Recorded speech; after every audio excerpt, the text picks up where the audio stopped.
Hello student and नमस्कार। आज हम इस वीडियो के अंदर बात करने जा रहे हैं about the amendment in the schedule 3 to the companies act 2013। जो नोटिफिकेशन हमारे पास जारी करी गई थी एमसीए के द्वारा, that was on 24th of March, but वो एप्लीकेबल है from the 1st of April 2021। So there is a notification which is issued by MCA, ministry of corporate affairs. बेटा नोटिफिकेशन 24 मार्च 2021 की है, पर इसमें जो चीजें एप्लीकेबल है शेड्यूल 3 के अंदर वो उन्होंने बोली है 1 अप्रैल 2021 से। और बहुत एक आपका इंपॉर्टेंट पॉइंट है जो हम यहाँ डिस्कस करने जा रहे हैं। शेड्यूल आपके नोटिफिकेशन के अंदर बहुत चीजें जो डिस्क्लोजर रिलेटेड डिस्कस करी गई है, उस पर डिटेल से वीडियो जो है मेरी तरफ से आपके बाद में आ जाएगी, कितनी हमारे एग्जाम्स के लिए एप्लीकेबल है। पर यहाँ पे एक बहुत इंपॉर्टेंट चीज है जो कि डिवीजन 1 बेसिकली जो सबसे पहले आपका जिनको एएस फॉलो होते हैं उनके लिए बेटा ये part 1 of the balance sheet में this point is the very important point, जहां पर उन्होंने कुछ चीजों को लेकर बात करी है जहां पर थोड़ी सी गलती चल रही थी इन द फॉर्मेट को लेकर। मैं गलती नहीं कहूंगा, उन्होंने पहले कुछ और बता रखा था, अब कुछ और आपके पास चीज आ चुकी है। तो यहां पर अब हम इस चीज को समझते हैं कि हो क्या रहा था। बेटा यहां पर मैंने 3 हिस्सों में से डिवाइड किया हुआ है। जब आपके सबसे पहले कंपनीज एक्ट 2013 जब आपके पास आया था, पहले तो पुराने कंपनीज एक्ट में तो रिवाइज शेड्यूल 6 करके होता था, ठीक है ना। अभी इस वाले में जब आया था तो up to 11th of October 2018 जो हमारी एसेट साइड बेसिकली है, एसेट साइड में नॉन करंट एसेट्स हम लिखते हैं। फिक्स एसेट्स होता था, उसके अंदर 4 आते थे, tangible, intangible, capital WIP, intangible asset under development.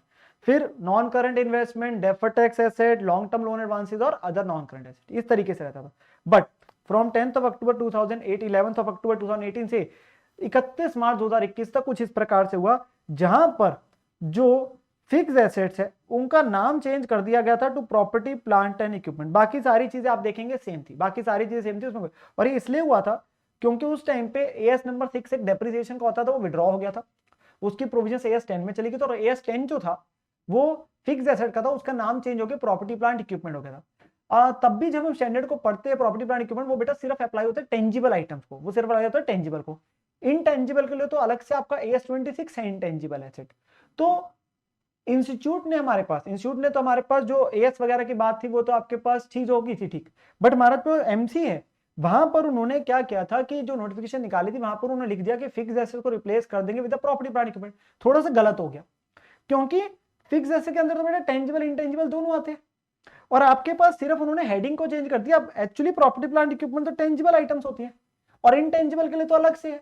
तो ये फॉर्मेट हम अब तक फॉलो कर रहे हैं और कर रहे थे बेसिकली। बट 1 अप्रैल से आपके पास उन्होंने क्या कर दिया, थोड़ा सा बदलाव दिया यहाँ पे। अब उन्होंने यहाँ पर बिल्कुल करेक्ट कर दिया जो हम अपने पास गलती कर रहे थे। हम गलती क्या कर रहे थे, एक्चुअली में जो मेन नाम ऑफ फिक्स्ड एसेट था उन्होंने उसका नाम चेंज कर दिया था property plant equipment, because as में चेंज हुआ था। बट वो एएस सिर्फ अप्लाई होता है टेंजिबल आइटम्स को। अब आप हेडिंग में लिख रहे हो प्रॉपर्टी प्लांट इक्विपमेंट और उसके नीचे लिख रहे हो टेंजिबल, इनटेंजिबल, कैपिटल डब्ल्यूआईपी और intangible asset under development. Capital WIP और इंटेंजिबल अंडर डेवलपमेंट का जो बन रही है, जो टेंजिबल का बन रहा होता है, मान लीजिए बिल्डिंग बन रही है तो वो कैपिटल डब्ल्यूआईपी में आगे बिल्डिंग अंडर कंस्ट्रक्शन जो होती है। इंटेंजिबल अगर कोई फॉर्मुला वगैरह बना रहे हैं बेसिकली तो वो इंटेंजिबल एंड डेवलपमेंट हो गया, और जो बन चुके हैं वो हो गए टेंजिबल और इंटेंजिबल। हम टेंजिबल को ही तो बेटा पीपीई बोलते थे ना, हेडिंग थोड़ी ना पीपीई हो सकती है प्रॉपर्टी प्लांट इक्विपमेंट। तो ये अभी तक फॉलो हो रहा था, जो हम जब भी क्लास में बच्चों को पढ़ाता था तो हमेशा ये बोलते थे कि भाई ये आपके थोड़ा सा गलत है और कभी ना कभी अमेंडमेंट आएगी आपके पास, तो वो आ चुकी है। अब हमारी 1 अप्रैल से जो नोटिफिकेशन हमारी 24 मार्च को है वहां पे बड़ा क्लियरली ये बात लिख दी उन्होंने। क्या क्लियरली बात लिखी जरा एक बार देखते हैं। तो यहां पर बड़ी क्लियरली बात क्या लिखी, under the heading assets, under sub heading non current assets, after the words property plant equipment the words and tangible assets shall be inserted, and for the words tangible assets the word property plant and equipment shall be substituted. तो उन्होंने दो चीजें बड़ी clearly बोल दी और दोनों चीजों ने हमारी जो गलती चल रही थी ठीक कर दिया। सबसे पहले प्रॉपर्टी प्लांट इक्विपमेंट जो मेन हेडिंग है उसके में उन्होंने एंड इनटेंजिबल भी इंक्लूड कर दिया, क्योंकि प्रॉपर्टी प्लांट इक्विपमेंट तो सिर्फ टेंजिबल है, तो नाम क्या हो गया property plant equipment and intangible assets. और दूसरा उन्होंने साथ के साथ क्या कर दिया, जो टेंजिबल एसेट्स लिखते थे हम पहले उसको ठीक लिखवा दिया प्रॉपर्टी प्लांट एंड इक्विपमेंट। तो 1 अप्रैल 2021 से आपके पास बेटा एक जो नोटिफिकेशन आ गया उसने ठीक कर दिया जो आपका शेड्यूल 3 में गलती थी फॉर्मेट। वो क्या कि जो आपकी मेन हेडिंग है नॉन करंट एसेट्स के अंदर वो अब अकेला पीपीई नहीं है, वो PPE property plant equipment and intangible assets हो गया मेन हेडिंग।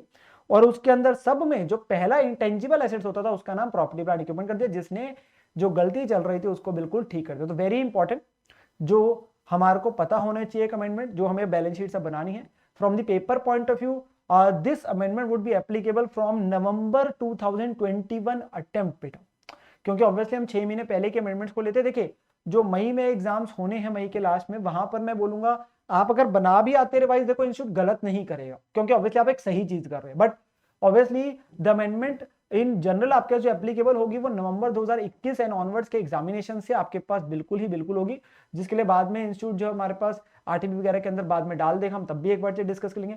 पर अभी के लिए आपको पता चल जाना चाहिए कि जो बच्चे नवंबर 21 के लिए मान लीजिए तैयारी कर रहे हैं, और जैसे भी है क्लासेस वगैरह, जैसे भी हमें नॉलेज ये होनी चाहिए कि आपकी बैलेंस शीट जो शेड्यूल 3 की है उसमें ये चेंज आपके पास आ चुका है student. So this is very important amendment for making of the जो हमारे पास है schedule 3 to the companies act.